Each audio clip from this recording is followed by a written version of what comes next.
ঘন্টায় আপনাদের স্বাগত। শুরু করছি 8টায় সেরা, presented by Subhash Bose institute of hotel management. এবং যখন আজকে 8টায় সেরা শুরু করছি, আমাদের উদ্বেগ বাড়িয়ে কোভিড গ্রাফটা কিন্তু ঊর্ধ্বমুখী, ক্রমশ আরও ঊর্ধ্বমুখী হচ্ছে। এবং গত 24 ঘন্টায় আবারও নতুন সংক্রমণের রেকর্ড, প্রায় 50,000 ছুঁই গত 24 ঘন্টায় নতুন সংক্রমণের সংখ্যাটা। আর এরকম জায়গায় দাঁড়িয়ে কিছু কিছু আশার আলো বিভিন্ন জায়গা থেকে আসছে। আপনারা জানেন যে গত সপ্তাহে যেটা আপনাদের দেখিয়েছিলাম যে অক্সফোর্ডের ভ্যাকসিন, তার যে ক্লিনিক্যাল ট্রায়াল তার ফলপ্রসূ হয়েছে এবং আশার আলো ক্রমশ প্রশস্ত হচ্ছে। তেমনই আরেকটা খুব ইন্টারেস্টিং তথ্য, ভারত এবং ইসরায়েলের যৌথ উদ্যোগে এবার 30 সেকেন্ডে কোভিড টেস্ট, অর্থাৎ একজন ব্যক্তি কোভিড পজিটিভ না নেগেটিভ সেটা 30 সেকেন্ডেই ডিটেক্ট করা যাবে, এরকম একটা র্যাপিড টেস্ট কিট সেইটার তোড়জোড় করা হচ্ছে। এবং যেটা এখনও অবধি যা ফলাফল দেখা গেছে যে 85% অ্যাকিউরেসি এমনটাই জানা যাচ্ছে। এবং আগামী সপ্তাহেই ইসরায়েলের বিজ্ঞানীরা তারা বিশাল বিমানে এসে পৌঁছবেন। নিঃসন্দেহে একটা যুগান্তকারী বিষয় হবে যদি এই টেস্টিং কিট ফাইনাল অ্যাপ্রুভাল পায় এবং চালু হয়ে যায়। আমাদের সঙ্গে সরাসরি রয়েছেন দুই বিশিষ্ট চিকিৎসক, ডক্টর শুদ্ধ সত্য সেন এবং ডক্টর অরিন্দম বিশ্বাস। আপনাদের দুজনকেই স্বাগত জানাই। একটু এই টেস্টিং কিট সম্পর্কে বলে নিই যে যেটা জানা যাচ্ছে এটা একটা ব্রিদেলাইজার, অর্থাৎ নিঃশ্বাসের গন্ধ বিচার করে একটা ডিভাইস বলে দেবে মাত্র 30 সেকেন্ডের মধ্যে যে কেউ কোভিড পজিটিভ না কোভিড নেগেটিভ। এবং আরও একটা যেটা খুব গুরুত্বপূর্ণ সেটা হলো যে একদম মধ্যবিত্তের নিম্নবিত্তের আয়ত্তের মধ্যে বেশিরভাগ ক্ষেত্রেই আমরা দেখি যে বেসরকারি হাসপাতালে এই RT-PCR টেস্ট, তার জন্য যে আমি একই সঙ্গে একটু গ্রাফিক্যাল প্রেজেন্টেশনের মাধ্যমে আপনাদের দেখাতে বলবো এই টেস্ট সম্বন্ধীয় যে সমস্ত ইনফরমেশনগুলো কিভাবে হবে। প্রথমে গভীর শ্বাস নিতে হবে, তারপর একদিকের নাক বন্ধ করে অন্য দিক দিয়ে নিঃশ্বাস ছাড়তে হবে। হাতে ধরা একটি টিউবের মাধ্যমে ছোট একটি থলিতে প্রবেশ করানো হবে ওই নাকের একটি দিক দিয়ে নিঃসৃত বায়ু।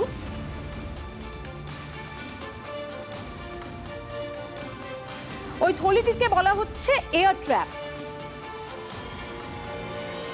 এরপর টিউবটিকে একটি সেন্ট রিডারের সঙ্গে যুক্ত করা হবে যেটা গন্ধ বিচার করবে। এটি একটি আয়তাকার যন্ত্র যা ওই বায়ুর গন্ধ বিচার করবে এবং কয়েক সেকেন্ডের মধ্যেই তা ফলাফল জানাবে, অর্থাৎ কোভিড পজিটিভ নাকি কোভিড নেগেটিভ। বোঝা যাচ্ছে যে খুব গুরুত্বপূর্ণ, খুব কার্যকরী একটা ব্রেক থ্রু, এমনটাই বলছেন বিশেষজ্ঞরা। আর যেটা বলছিলাম যে যেটা আরও গুরুত্বপূর্ণ সেটা হচ্ছে যে একদম সাধ্যের মধ্যে, মোটামুটিভাবে 450 টাকার মধ্যে এই কোভিড টেস্ট করা যাবে এমনটাই জানা যাচ্ছে, যেখানে বেসরকারি হাসপাতালের থেকে অনেক বেশি লাগে। তবে একই সঙ্গে বিশেষজ্ঞরা বলছেন যে RT-PCR টেস্টও কিন্তু থাকবে, ল্যাব টেস্ট সেটাও কিন্তু অপরিহার্য, কিন্তু প্রাথমিকভাবে এটা যাচাই করা যাবে। আমি প্রথমে ডক্টর শুদ্ধ সত্য সেনের কাছে যাব। ডক্টর সেন, এই র্যাপিড টেস্টিং কিট যার এখন অবধি অ্যাকিউরেসি 85% বলে আমরা জানতে পারছি, এটা কতটা কার্যকরী হতে পারে বিশেষ করে আমাদের মতো দেশে? দুটো, এক হচ্ছে এতটা জনবহুল, বারবার টেস্টিং আরও বাড়ানোর উপর জোর দেওয়া হচ্ছে, এবং দ্বিতীয়ত অ্যাসিমটোমেটিক পেশেন্টের সংখ্যা এত বেশি। কারণ আমরা যখন ধরুন আমি অফিসে ঢুকছি, থার্মাল স্ক্রিনিং হচ্ছে আমার, কিন্তু আমি যদি অ্যাসিমটোমেটিক হই আমার শরীরে জ্বর নাও থাকতে পারে, সেখানে দাঁড়িয়ে যদি র্যাপিড টেস্টিং এটা চালু হয় কতটা কার্যকরী? দেখো মপিয়া, প্রথমেই কোভিড এসে কোভিড অনেক ক্ষতি করে একটা কিন্তু মানুষের অজান্তে সায়েন্সের ফান্ড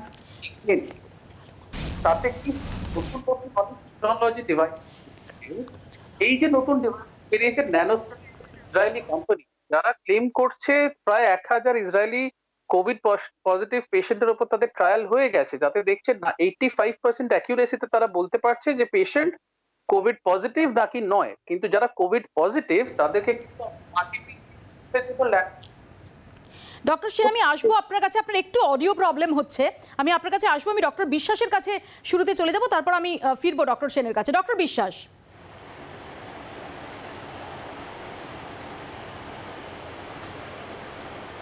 এই টেস্টের কথা যেটা বলা হচ্ছে পরীক্ষামূলক, এটা সত্যি কথা 85% ইসরায়েলিদের মধ্যে দেখা গিয়েছে যেটা কার্যকরী।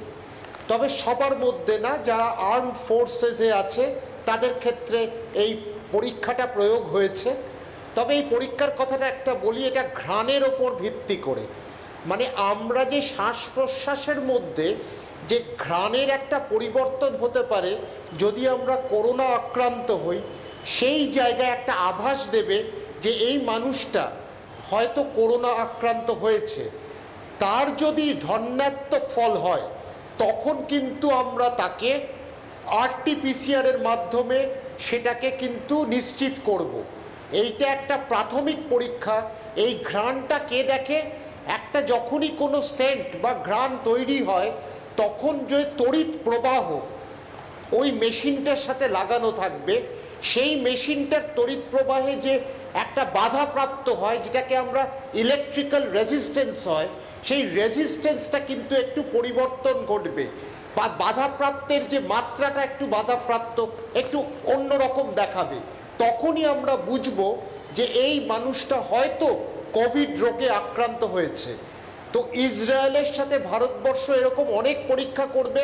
আরেকটা কথা বলে রাখি, ইন্টারেস্টিং খুবই, সেটা হচ্ছে গলার স্বর অবধি কিন্তু সেই পরীক্ষার একটা পরবর্তী ধাপ আছে, যেটা আর্টিফিশিয়াল ইন্টেলিজেন্স কিন্তু বেসড। এই পরীক্ষাটা এখন একটা প্রচেষ্টা।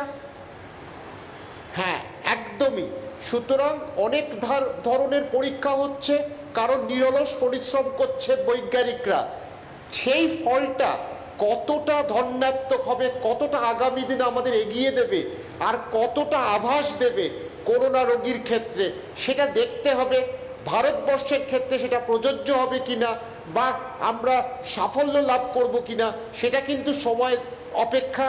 আমাদের একেবারেই ডক্টর বিশ্বাস, এবং সেই আশাতেই তো আমরা এখন বেঁচে আছি, যেটা বাংলায় খুব কথিত একটা বহু প্রচলিত একটা প্রবাদ ছিল যে আশায় বাঁচে চাষে। আমরা সবাই কিন্তু এখন আশাতেই বেঁচে আছি। ডক্টর বিশ্বাস, এখানেই আমার আপনার কাছে জিজ্ঞাসা যে আমরা দেখছি শপিং মল খুলেছে, রেস্টুরেন্টস খুলতে শুরু করেছে, কিন্তু এখনো জিম খোলেনি, এখনো সিনেমা হল খোলেনি, এখনো সমস্ত রকমের সেটা নাটক হোক, সেটা কনসার্ট হোক, সমস্ত কিছু বন্ধ আছে। এবং এটা বন্ধ মানে তো শুধু বিনোদন না, লক্ষ লক্ষ মানুষ তাদের রুজি এই মুহূর্তে রীতিমতো একটা অনিশ্চয়তার মধ্যে। যদি এই র্যাপিড টেস্টিং কিট এবং সেটা সাধ্যের মতো দামে যদি চালু করা যায়, তাহলে কি সেগুলো আস্তে আস্তে চালু করা যেতে পারে? যে ধরা যাক জিমে একজন ঢুকছে, যারা ঢুকছে তাদের এই যদি টেস্টটা হয়ে যায় তাহলে নিশ্চিন্ত হওয়া গেল, যেটা শুধুমাত্র থার্মাল স্ক্রিনিংয়ে তার সম্পর্কে সম্পূর্ণ নিশ্চিত হওয়া যায় না, বিশেষ করে অ্যাসিমটোমেটিকের ক্ষেত্রে।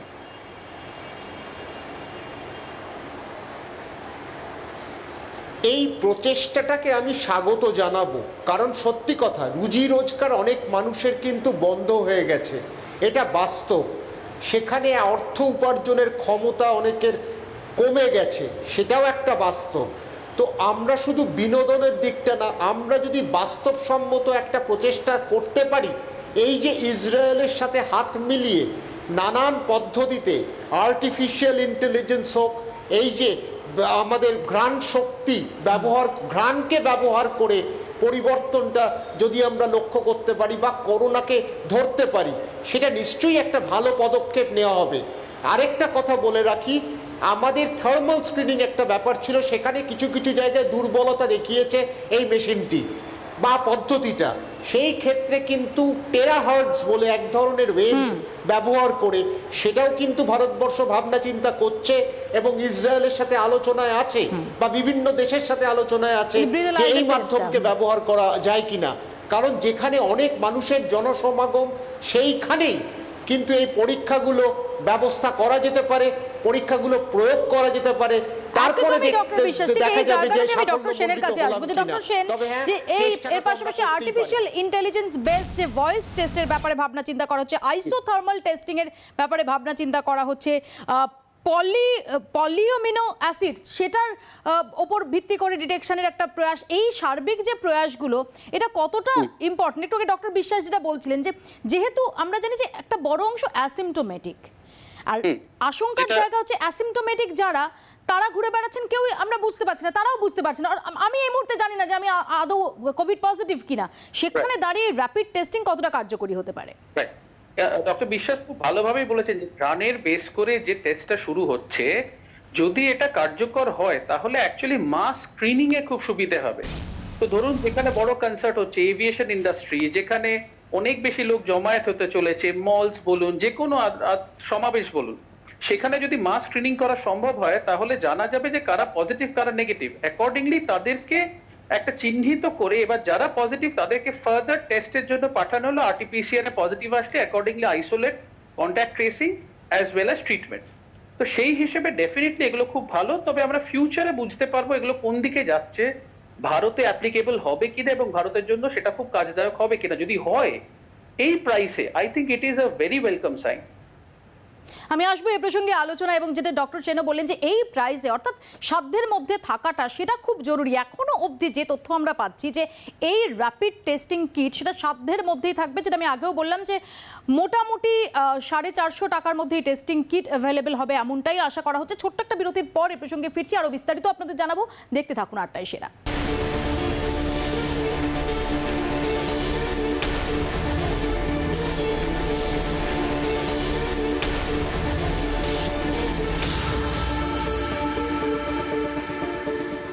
যেটা আপনাদের জানাচ্ছিলাম যে মাত্র 30 সেকেন্ডে কোভিড টেস্ট, এবং সেটাও একদম সাধ্যের মধ্যে মাত্র 450 টাকায়, নিঃসন্দেহে একটা বড়সড় আশার আলো দেখাচ্ছে। আমি ডক্টর বিশ্বাসের কাছে এখানেই চলে যাবো। ডক্টর বিশ্বাস, যখন আপনারাও বারবার বলছেন যে কোভিড নিয়ে আমাদের চলতে হবে যতক্ষণ অবধি না ভ্যাকসিন আসছে, এবং ভ্যাকসিন এলেও সেটা গোটা পৃথিবীর মানুষ সঙ্গে সঙ্গে পেয়ে যাবেন এমনটা আশা করা এক্ষুনি যায় না, এটা অনেক সময় সাপেক্ষ। সেখানে দাঁড়িয়ে এই সত্যি সত্যি যদি এই র্যাপিড টেস্টিং কিট এটা কার্যকরী হয়, তাহলে কি আমাদের জন্য, সাধারণ মানুষের জন্য এটা একটা বড় ভরসা হতে পারে যে যেখানে আমরা সরাসরি যে ডিস্টেন্সিংটা খুব দরকার, যে যারা কোভিড পজিটিভ নন তাদের মধ্যে, সেটাকে এনশিওর করা যাবে?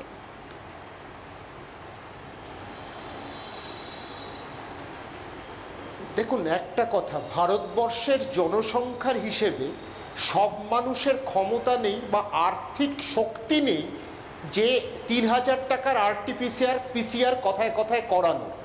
তো সেই ক্ষেত্রে আমরা যদি এইটার ব্যাপ্তি ঘটাই, তাহলে উপায় হচ্ছে কম সময়, স্বল্প সময় আমরা একটা পরীক্ষা যদি করতে পারি।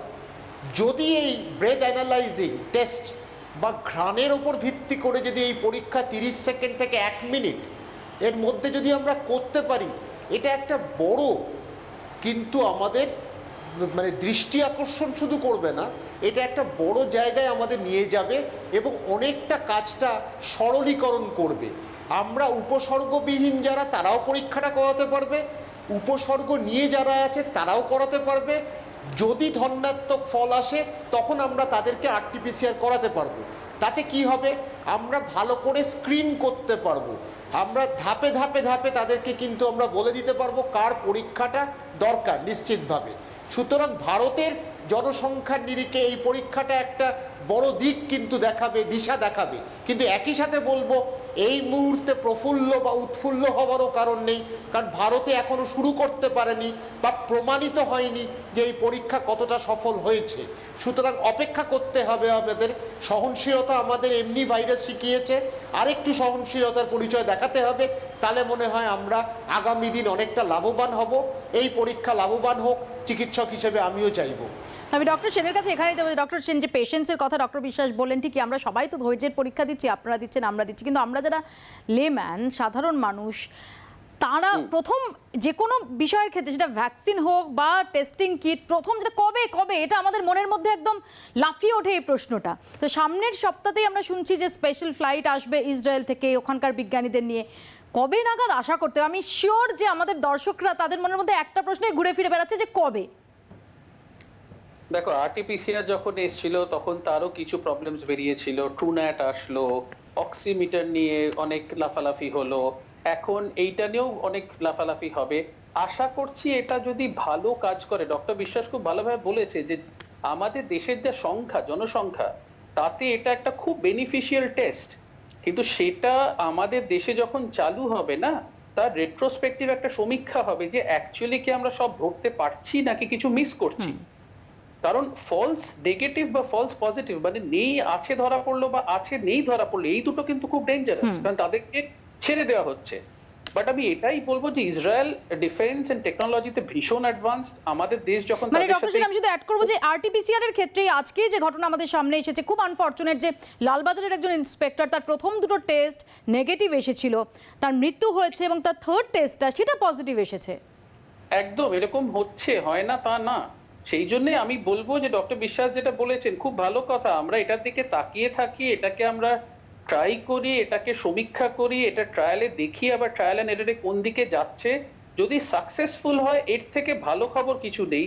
তবে কোভিডে মানুষ যে অনেক কিছু তৈরি করতে পারে না, এই যে মানুষের সায়েন্টিফিক ব্রেন এন্ড ক্ষমতা, সেটা কিন্তু আরো বেশি সামনে আসছে। তো আমি বলবো সামনের দিকে নিশ্চয়ই তাকিয়ে চলে, হয়তো আরো অ্যাডভান্স কিছু টেকনোলজি আসবে, এর মধ্যে ভ্যাকসিনস আসবে, অনেক বেনিফিটস আছে। তো সেই দিকে তাকিয়ে আমরা we hope for the best and prepare for the worst. But একটা জিনিস আমি ডেফিনেটলি অ্যাড করব, যে দয়া করে যাই টেস্ট আসুক সেটাই আপনার পজিটিভ নেগেটিভ ধরা পড়বে, আপনার ইউনিভার্সাল প্রিকশন, অর্থাৎ যে আপনার মাস্ক পরা, হাত ধোয়া, সোশ্যাল ডিস্টেন্স, এগুলো কিন্তু ভুলে যাবেন না জাস্ট বিকজ টেস্ট আসছে বলে। বাকি আগে দেখা যাক। আমি তো খুবই interested and intrigued by this discovery. Doctor Biswas কতটা আশাবাদী?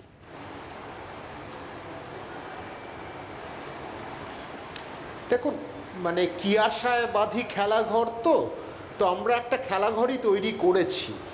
আশা নিরাশার মধ্যে আমাদের স্বপ্ন বাস্তবতা দেখে আমাদের বাঁচতে হবে, সেই বাঁচতেই আমাদের শিখিয়েছে করোনা। আমি আশাবাদী, তবে যদি আমাদের ফলটা ঋণাত্মকও হয় তাতেও হতাশ হব না। আমরা অবতরণ করেছি একটা যুদ্ধে, এই যুদ্ধে মোকাবিলা করব, মানসিকতা এবং মনন দুটো নিয়ে আমরা এগোবো এবং কঠিনভাবে কঠোরভাবে এই যুদ্ধের মোকাবিলা করতে আমরা প্রস্তুত। ডক্টর বিশ্বাস অনেক ধন্যবাদ। ডক্টর সেন আপনাকে অনেক ধন্যবাদ। আর এই যুদ্ধের একটা অন্যতম হাতিয়ার হয়ে উঠবে যদি সত্যিই 30 সেকেন্ডে কোভিড টেস্টের এই যে র্যাপিড টেস্টিং কিট সেটা সত্যি সত্যি চালু হয়ে যায়, এবং যেটার ব্যাপারে ইতিমধ্যে আবারও মনে করে দিচ্ছি যে বড়সড় তোড়জোড় শুরু হয়ে গেছে। আগামী সপ্তাহেই ইসরায়েলের বিজ্ঞানীরা তারা স্পেশাল ফ্লাইটে ভারতে এসে পৌঁছচ্ছেন, আমাদের ডেফিনেটলি নজর থাকবে সেদিকে। আর আপাতত লকডাউনের নজর দিচ্ছে রাজ্য। শুধুমাত্র আগামীকাল যে রাজ্য জুড়ে লকডাউন তাই নয়, আমরা দেখতে পাচ্ছি যে বিভিন্ন জেলার বেশ কিছু পুরসভা এলাকায় টানা লকডাউন শুরু হয়ে গেছে। ছোট্ট একটা বিরতির পর আপনাদের জানাবো, দেখতে থাকুন 8টায় সেরা।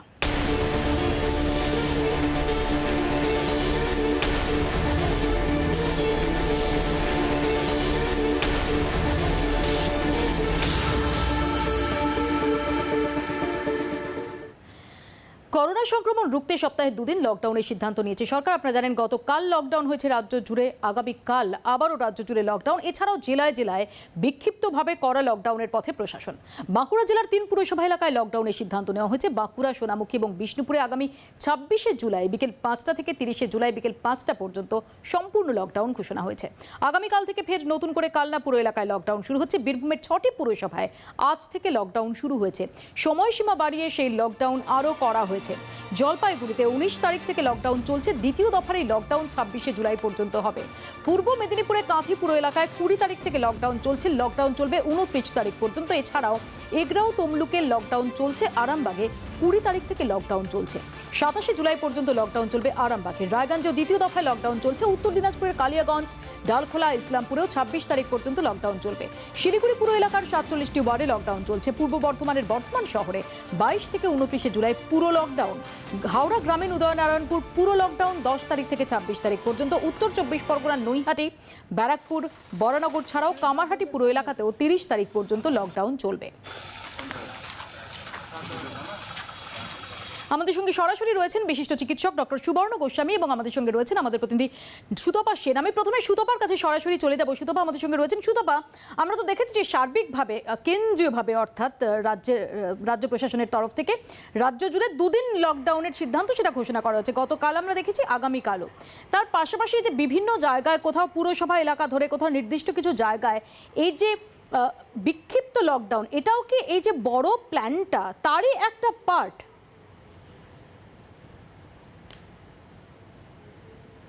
একদমই তাই।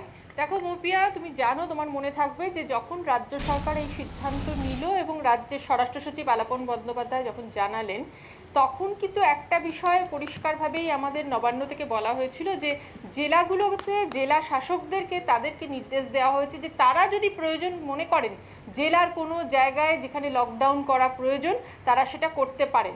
অর্থাৎ একদিকে যেরকম গোটা রাজ্যের বিষয়টি নিয়ে গোটা রাজ্যে সপ্তাহে 2 দিন করে লকডাউনের সিদ্ধান্ত নেওয়া হয়েছে, অন্যদিকে একদম এলাকা ভিত্তিতে যদি প্রয়োজন হয় তাহলে লকডাউন করার সিদ্ধান্ত নিতে হবে, এমনটা নির্দেশ দেওয়ার পরেই যেটা দেখা যাচ্ছে যে তুমি যেমন বললে একাধিক এলাকাতে এবং একাধিক জেলাতে কিন্তু একেবারে টোটাল লকডাউন করা হচ্ছে এবং সেটা শুধুমাত্র এই দুদিনের গণ্ডির মধ্যে আর থাকছে না, কোথাও টানা 7 দিন, কোথাও 4 দিন এরকমভাবে করা হচ্ছে। অর্থাৎ এই মুহূর্তে রাজ্য সরকারের কাছে মূল উদ্দেশ্য হচ্ছে সংক্রমণটা যাতে ছড়িয়ে না পড়ে, এবং একই সঙ্গে কোথাও কোথাও যে গোষ্ঠী সংক্রমণ হয়েছে সেখানে গোষ্ঠী সংক্রমণ আটকে দেওয়া, অর্থাৎ আর যাতে না ছড়িয়ে পড়তে পারে তার ব্যবস্থা করা, এবং তার জন্যই একবারে কড়া ব্যবস্থার পথে রাজ্য সরকার হাঁটছে। গতকাল যে লকডাউন আমরা দেখেছিলাম সেখানে আমরা দেখেছি গোটা রাজ্য জুড়ে 3000-এর ওপরে মানুষকে কিন্তু তাদের বিরুদ্ধে কেস দেওয়া হয়েছে, গ্রেপ্তারও করা হয়েছে অনেককে। অর্থাৎ প্রশাসন এবং পুলিশ একেবারে কড়াভাবে মোকাবিলা করছে, রাস্তায় কোনো অবস্থাতেই বেরোনো যাবে না। এর আগে অনেক ক্ষেত্রে আমরা লকডাউনে দেখেছিলাম যে অনেক শিথিলতা না মেনেও অনেকেই মানছিলেন না, বেরিয়ে পড়ছিলেন, অহেতুক বিনা কারণে বেরিয়ে পড়ছিলেন। এই বিষয়গুলো কিন্তু আর বরদাস্ত করা হবে না। আমি আসবো সুতপা তোমার কাছে, আমি একবার ডক্টর গোস্বামীর কাছে চলে যাবো। ডক্টর গোস্বামী, এই যে প্রথমত হচ্ছে এই যে সপ্তাহে 2 দিন লকডাউনের সিদ্ধান্ত একদম রাজ্য জুড়ে, তার পাশাপাশি নির্দিষ্ট কিছু জায়গায় কিছু পুরসভা এলাকায় সেখানে বিক্ষিপ্তভাবে হলেও একটা লম্বা লকডাউন, যতদিন কোথাও সেটা ডিপেন্ড করছে যে কোথায় কতদিন লকডাউন, এটা কতটা সায়েন্টিফিক বলে আপনার মনে হয়? হ্যাঁ দেখো মৌপিয়া, এইটাই হবার কথা ছিল।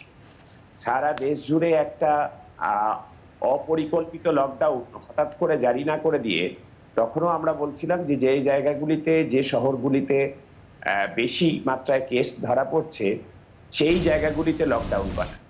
এখনো পরিস্থিতি আছে যে স্থানীয়ভাবে এক একটা শহর ধরে বা জেলা ধরে সেখানে লকডাউন ইত্যাদি করে সেখানে সংক্রমণের মাত্রাটাকে কমিয়ে আনতে পারলে এই যে মানুষ বেড পাচ্ছেন না, বেডের হাহাকার ইত্যাদি, এই বিষয়টাকে অনেকটা সামাল দেওয়া যাবে।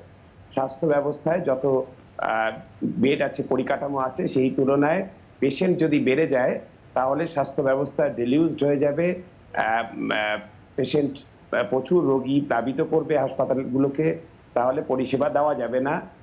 সেই জায়গাটা অনেকটাই আটকানো যাবে যদি হচ্ছে যে স্থানীয় ভিত্তিতে লকডাউন ইত্যাদি করে কিছুটা কেস কমিয়ে নেওয়া যায়।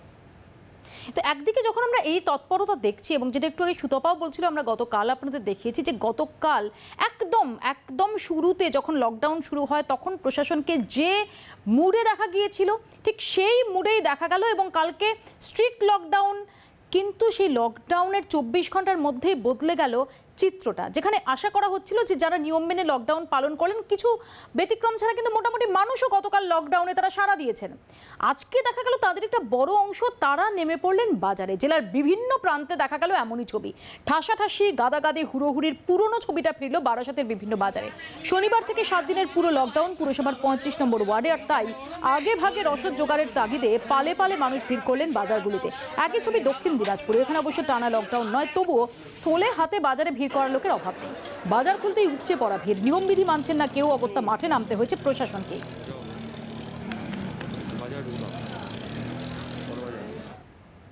আমি আবারও ডক্টর গোস্বামীর কাছে যাবো। ডক্টর গোস্বামী, এটা খুব আশ্চর্যজনক লাগছে। ধরুন আপনি যদি কারোর সাথে কথা বলি, বা আমি যখন সোশ্যাল মিডিয়ায় দেখছি সবাই বলছেন যে হ্যাঁ লকডাউন চাই, কেন মানুষ বাইরে বেরোচ্ছে, কিন্তু যখন আমরা বাস্তব চিত্র দেখছি তখন যে পিলপিল করে ভিড়ের ছবিটা দেখছি, তাহলে মনে হচ্ছে যে তাহলে কারা বেরোচ্ছেন। অথচ যখন আমরা পার্সোনালি কথা বলছি তখন দেখছি সবাই বলছেন যে হ্যাঁ এরকমভাবে গোষ্ঠী সংক্রমণ ছড়িয়ে পড়ছে। তাহলেও এই অসচেতনতার ছবিটা কেন?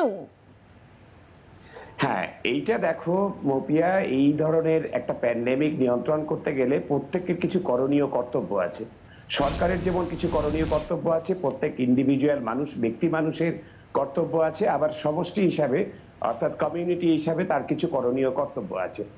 আমরা এটা বলেইছিলাম যে এই ধরনের এই সপ্তাহে 1 দিন বা সপ্তাহে 2 দিন এখানে লকডাউন করে সেটা নিয়ন্ত্রণ করা যাবে না। আমাদের এখানকার মানুষজনের যেরকম চরিত্র সচেতনতার যা হাল, তাতে টানা লকডাউন এবং 7 দিন বা 15 দিনের অন্তত 2 সপ্তাহ লকডাউন, যেহেতু এই ডিজিজের ইনকিউবেশন পিরিয়ড হচ্ছে যে সর্বাধিক 14 দিন, অন্তত 14 দিন বা 2 সপ্তাহ লকডাউন না করলে এবং সেটাকে এনফোর্স না করলে মানুষকে বাধ্য করানো যাবে না। লকডাউনের আগের দিন সন্ধ্যাবেলায় বাজারগুলোতে এইরকম চিত্র দেখা যাবে এবং লকডাউনের ঠিক পরের দিন সকালে বাজারগুলোতে এইরকম চিত্র দেখা যাবে, এটা আমরা আগেই আশঙ্কা করেছিলাম। মাঝখানে একদম লকডাউনের শুরুতে আমাদের রাজ্যে পুলিশ প্রশাসন কিছুটা ভালো ভূমিকা নিচ্ছিল, এনফোর্সমেন্ট করছিল, কিন্তু পুলিশকে মানবিক হতে দেওয়ার বার্তা দিয়ে আসলে বলা হলো যে হচ্ছে যে কোনো এনফোর্সমেন্ট করবে না, এটা হচ্ছে যে মানুষের সদিচ্ছার উপর ছেড়ে দেওয়া হলো। তখনই বিপদটা ঘটলো। তাই গতকাল যেরকম লকডাউন দেখা গেছে, যদি এখন টানা লকডাউন এইরকম 15 দিন অন্তর 15 দিন এরকম করা যেত, তাহলে হচ্ছে, এবং যদি করা এনফোর্সমেন্ট করা যেত, তাহলে কিছুটা কাজের কাজ হতো বলেই আমাদের ধারণা। আমি এখানেই সুতপার কাছে যাবো। সুতপা, আমরা জানি যে কতটা প্রশাসন কঠোরভাবে নিচ্ছে রাজ্য জুড়ে লকডাউনটা, যে কারণে আমরা দেখবো যে আগামীকাল দমদম বা বাগডোগরা সেখানে কত বিমান ওঠানামাও করবে না, এতটাই স্ট্রিক্ট লকডাউন। কিন্তু যেটা ডক্টর গোস্বামীও বলছেন বা আমরাও দেখছি যে সাধারণ মানুষের সদিচ্ছার উপর ছেড়ে দিয়ে যে কাজ হচ্ছে না, সেটার ইঙ্গিত কিন্তু উইথ ডিউ রেসপেক্ট, সেটার ইঙ্গিত কিন্তু খুব স্পষ্ট প্রতিফলন দেখা যাচ্ছে, খুব স্পষ্টভাবে দেখা যাচ্ছে সুতপা। কাজে এই যে সপ্তাহে দুদিন ধরা যাক, এইবার যেটা হয়েছে যে বৃহস্পতি এবং শনিবার, সেক্ষেত্রে দাঁড়িয়ে শুক্রবার বা রবিবার এই যে উপচে পড়া ভিড়টা হচ্ছে, অর্থাৎ শুধু ওই দুদিনই নয়, বাকি দিনগুলো মনিটরিং এবং বাকি দিনগুলো কঠোর হাতে অতিরিক্ত ভিড় সামাল দেওয়া, এটার প্রয়োজন কতটা বুঝছে প্রশাসন?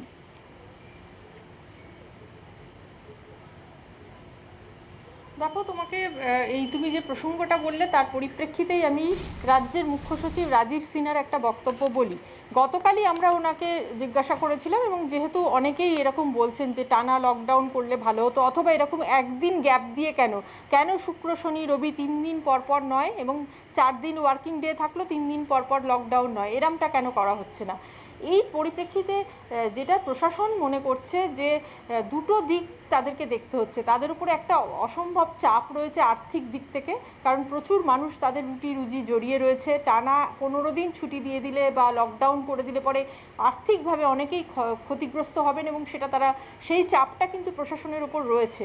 স্বাভাবিকভাবেই প্রশাসনকে ভাবতে হচ্ছে যে কিভাবে করা যায়। কিন্তু একটা বিষয় ঠিকই, সেটা হচ্ছে যে একদিন লকডাউন হলো এবং তার পরের দিন ভিড় করে মানুষ বেরিয়ে পড়লেন, তার ফলে টানা লকডাউনের যে প্রভাবটা বা যে সুবিধাটা হয় সেটা পাওয়া যাচ্ছে না। এই বিষয়টা মানে আজকে ধরা যাচ্ছে কি বারাসাত বাজারের ছবি বা অন্যান্য ছবি দেখে সুতপা মনে হচ্ছে যে করোনা বোধহয় দিন দেখে দেখে আসছে, যে না ঠিক আছে আজকে করোনা থাকবে না, গতকাল লকডাউন হয়ে গেছে অর্থাৎ আজকে করোনা থাকবে না। বিষয়টা তো সেটা নয়, বিষয়টা তো হচ্ছে অর্থনীতির কথা মাথায় রেখে টানা লকডাউনে যাওয়া যাচ্ছে না। তার মানে এই না যে আজকে করোনার প্রকোপ সেটা থাকবে না এবং আজকে নির্দ্বিধায় রাস্তায় বেরিয়ে পড়া যাবে প্রয়োজন না থাকলেও।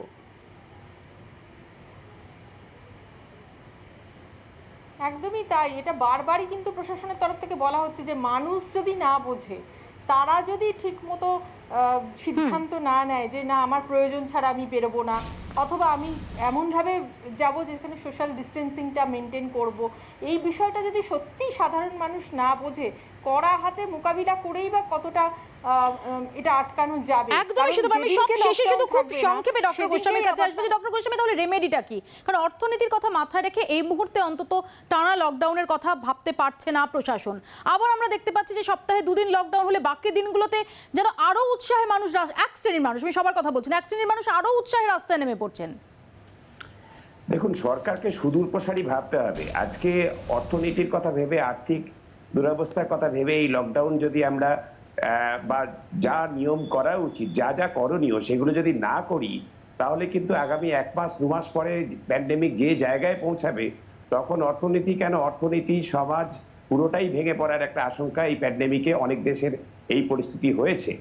এবং যেটা হচ্ছে, দেখুন, যদি একটা এইভাবে ব্যাপারটা ভাবা যায় যে আপনি সপ্তাহে 2 দিন করে হচ্ছে যে মাসে 8 দিন করছেন, এই 8 দিনই যদি টানা করা যায়, তাহলে বিরাট আর্থিক ক্ষতি যে হবে তা বলা যায় না। এবং এসেনশিয়াল যা কাজকর্ম, এসেনশিয়াল কমোডিটিস, মুভমেন্টস, বাজারপত্র ইত্যাদি, সেগুলো তো খোলা থাকছেই, সেগুলো তো লকডাউনের আওতার বাইরেই থাকছে। তারপরেও যদি হচ্ছে টানা লকডাউন এই মুহূর্তে ইন্টারমিডিয়েট করা যায়, টানা 2 সপ্তাহ লকডাউন এবং তারপর 2 সপ্তাহ খোলা, তাতে অর্থনীতির কিছুটা খারাপ অবস্থা হলেও রোগ নিয়ন্ত্রণে একটা ভালো দিশা পাওয়া যাবে, এবং হচ্ছে যে স্বাস্থ্য পরিকাঠামো ভেঙে পড়বে না, ওভারবার্ডেন হবে না, এবং সাধারণ মানুষের যে জীবন সেটা রক্ষা পাবে। অর্থনীতির সঙ্গে সঙ্গে মানুষের জীবনের কথাটাও ভাবাটা দরকার। ধন্যবাদ ডক্টর গোস্বামী, ধন্যবাদ সুতপা তোমাকেও। একটা ছোট্ট বিরতি নেব, বিরতির পর আপনাদের দেখাবো যে একদিকে বিজেপির গুরুত্বপূর্ণ বৈঠক চলছে রবিবার পর্যন্ত দিল্লিতে, তারই মধ্যে মুকুল রায় ফিরে এলেন কলকাতায়। বিজেপিতে কোথাও কি মুকুল রহস্য গাঢ় হচ্ছে? ছোট্ট একটা বিরতির পর ফিরছি, দেখতে থাকুন 8টায় সেরা।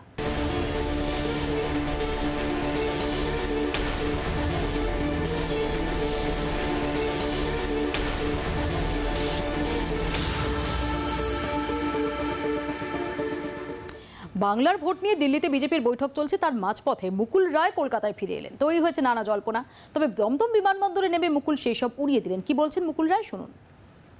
আমার একটা চোখে রেটিনাতে ইঞ্জেকশন নিতে হবে। আমার জানা ছিল না যে 4-5 দিনের মিটিং হবে বা কথাবার্তা হবে। যেহেতু আমার ডেটটা ফিক্স হয়ে আছে সোমবার, সেই হেতু আমিও প্রথম মিটিংটাই খুবই ভালোভাবে ছিলাম, পার্টিসিপেট করেছি। এবারে যেহেতু ইঞ্জেকশনটা দিতে হবে, তাই আমি এদের সবার সাথে কথা বলেই আমি ফিরে এসেছি, নাথিং এলস। এটা নিয়ে কোনো জল্পনার কোনো সুযোগ নেই ভাই। শারীরিক সমস্যার কারণেই কলকাতায় ফিরে গেছেন মুকুল রায়, করেছেন ভার্চুয়াল মিটিং, জানিয়েছেন দিলীপ ঘোষ। মুকুলদা এসেছিলেন প্রথম দিনে, যে এখানে প্রস্তুতি বৈঠক ছিল তাতে ছিলেন এবং বলেছিলেন যে আমি কলকাতা ফিরে যাচ্ছি, থাকছি না, তো বলেই গেছেন। কিন্তু শারীরিক কারণে বলেছেন, ভাই আমার বয়স হয়ে গেছে, আমি বাইরে বেশি যাব না, নিজের কার্যালয়ে থাকছেন, বাড়িতেই থাকছেন, যোগাযোগ আছে। যখন ভার্চুয়াল মিটিং হয়েছে, ভার্চুয়াল মিটিংয়ে ভাষণও দিয়েছেন, সব জায়গায় প্রেস কনফারেন্সও করেছেন মাঝখানে গিয়ে বীরভূমেতে। গুরুত্ব কমে যাচ্ছে নাকি মুকুলদার এখন দলের? আমাদের দলের গুরুত্বের সঙ্গে আমাদের গুরুত্ব বাড়ে। এখানে ইন্ডিভিজুয়াল গুরুত্ব কারো থাকে না, আর প্রত্যেকেরই গুরুত্ব আছে। পার্টি যাকে যেভাবে কাজে লাগাবে সেটা মেনে নিয়ে আমরা কাজ করি, নিজের যোগ্যতার প্রমাণ সেখানেই দিই। আমি মনে করছি সবার ক্ষেত্রে এটাই প্রযোজ্য, আর সেটা সবাই করবেন।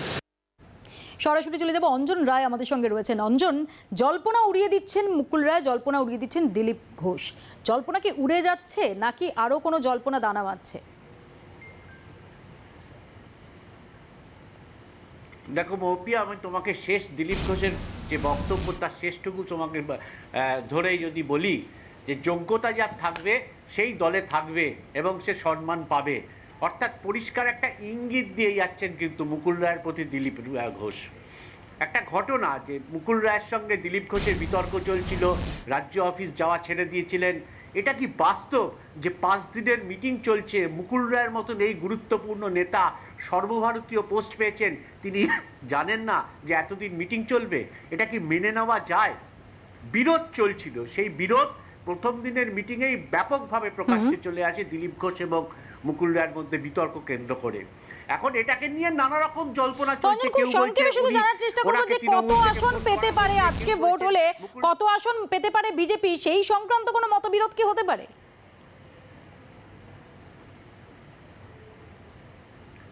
দেখো বিজেপির যদি সেইভাবে বলি, আরএসএস গোষ্ঠী যারা বিজেপি এই মুহূর্তে চালায়, তারা মনে করেন তারা এই মুহূর্তে 190 পাবেন। আর মুকুল রায় যিনি 294টা আসন হাতের তালুর মতন চেনেন, তিনি মনে করেন যে 150 থেকে 160 পাবেন। ফলে বিতর্ক তো আছেই, সেই বিতর্ক নিয়ে চলছে। কিন্তু একটা কথা মুপিয়া তোমাকে জানিয়ে রাখি যে কেউ কেউ বলছে মুকুল রায়ের কাছে তৃণমূলের পক্ষ থেকেও ফোন এসেছিল। আজকেই মুকুল রায় জানিয়েছেন যে তিনি পরিবর্তনের ডাক দিয়েছেন। স্বাভাবিকভাবেই তার অন্য দলে যাওয়া সম্ভব নয়, কিন্তু ভবিষ্যৎ বলবে যে তিনি কি করবেন, বিজেপিতে খুব থাকবেন। ইন্টারেস্টিং একটা তথ্য দিলে অঞ্জন, খুব ইন্টারেস্টিং তথ্য, নিঃসন্দেহে নজর থাকবে। আপাতত অঞ্জন তোমায় এখানেই ধন্যবাদ। 8টায় সেটা এখানেই শেষ করছি, দেখতে থাকুন জি 24 ঘন্টা।